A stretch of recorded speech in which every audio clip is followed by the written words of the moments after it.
Bonjour à toutes, bonjour à tous, bienvenue sur Tu joues quoi pour cette nouvelle vidéo. Aujourd'hui on va se faire un petit top, voilà les 3 jeux que j'ai préférés de janvier à mars, voilà janvier, février, mars, donc je vous en ferai un autre pour avril, mai et juin. Donc les 3 jeux que j'ai préféré jouer dans cette période, donc du premier trimestre de l'année 2022. À tout de suite.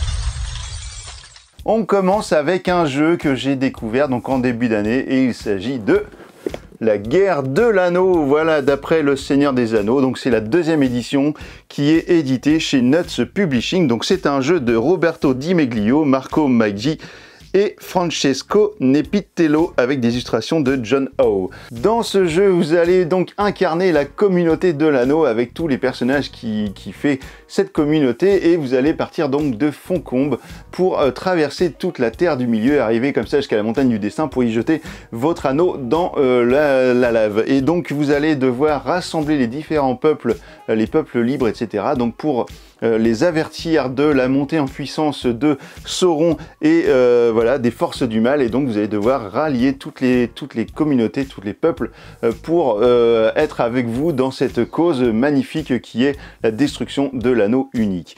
Donc c'est un jeu vraiment exceptionnel, j'ai fait une vidéo là-dessus, vous avez le petit lien juste au-dessus, et donc voilà, le premier jeu de ce top, eh bien il s'agit de La Guerre de l'Anneau.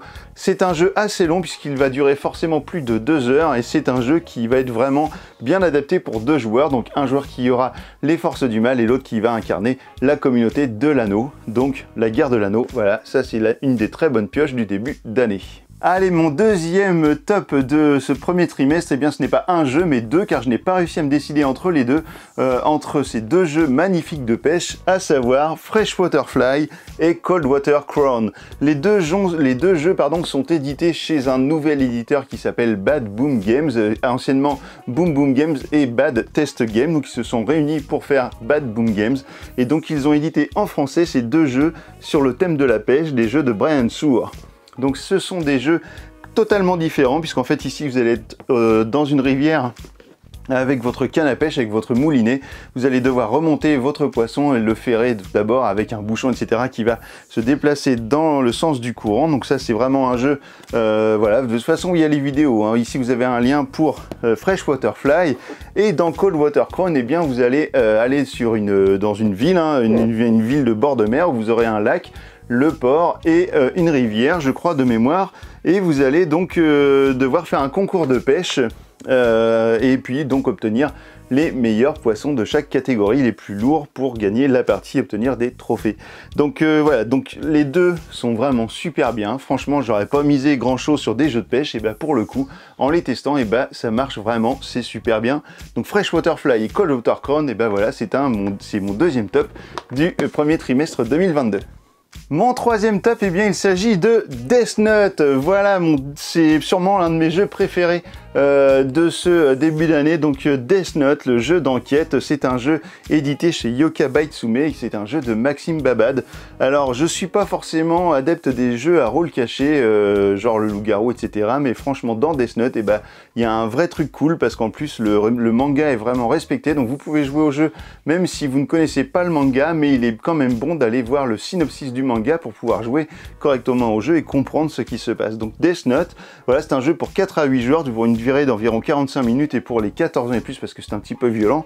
Dans Death Note, vous allez incarner le grand enquêteur L, ou bien des enquêteurs de la police japonaise, ou bien alors des Kira, et vous allez devoir récolter le maximum de points représentés par des pommes qui vous seront distribués tout au long de la partie lors des phases d'enquête, etc. Donc vous allez voir que dans Death Note, c'est un jeu qui est très simple à comprendre, très simple à expliquer et à jouer, et les joueurs vont forcément kiffer. Moi, les gens à qui j'ai joué ont adoré Death Note, et vraiment c'est un vrai kiff pour ce début d'année. Alors à savoir que Maxime Babad n'a pas sorti que ce jeu en début d'année, il a également sorti Saint Seiya Poséidon, donc la 2e extension de Saint Seiya. Mais voilà, mon coup de cœur va sur Death Note. Donc pour mon top 3 de ce début d'année, eh bien ce sera donc La Guerre de l'Anneau, les Cold Water Crown et Fresh Waterfly et Death Note, le jeu d'enquête. Mais j'ai encore un petit jeu coup de cœur bonus à vous présenter. Alors quand je dis un petit jeu, c'est pas vraiment vrai puisqu'en fait c'est un gros jeu, c'est une grosse boîte qui n'est pas sortie cette année, ce n'est pas une nouveauté, mais en tout cas moi je l'ai découvert cette année, donc en janvier, et j'ai adoré absolument Barrage. Donc voilà, Barrage, c'est un jeu de Tommaso Battista Simone Luciani et illustré par Antonio De Luca. C'est un jeu pour 14 ans et plus, pour 1 à 4 joueurs et pour une partie d'environ 120 minutes. Donc dans ce jeu, vous allez incarner des bâtisseurs, une corporation qui va vous permettre de construire des barrages hydroélectriques ainsi que des turbines et puis donc des centrales électriques pour transformer tout ça en électricité, et donc vous allez produire de l'énergie et c'est cette énergie qui va vous permettre de récolter un maximum de points pour obtenir des tuiles bonus, etc., des tuiles d'objectifs, et vous allez peut-être être le gagnant de la partie de barrage si vous avez cumulé le plus de points possible. Donc Barrage, c'est un super jeu, je vous le conseille vraiment. Je sais qu'il y a une extension, je sais pas ce que ça vaut, c'est pour un 5e joueur. Bon, à 4 déjà c'est vraiment très cool. Barrage, c'est un jeu qui peut faire peur, il peut paraître compliqué, mais franchement, regardez ma vidéo et vous verrez que c'est pas compliqué. Barrage, c'est un super bon jeu et c'est édité chez nos amis de Intrafin Games. Voilà.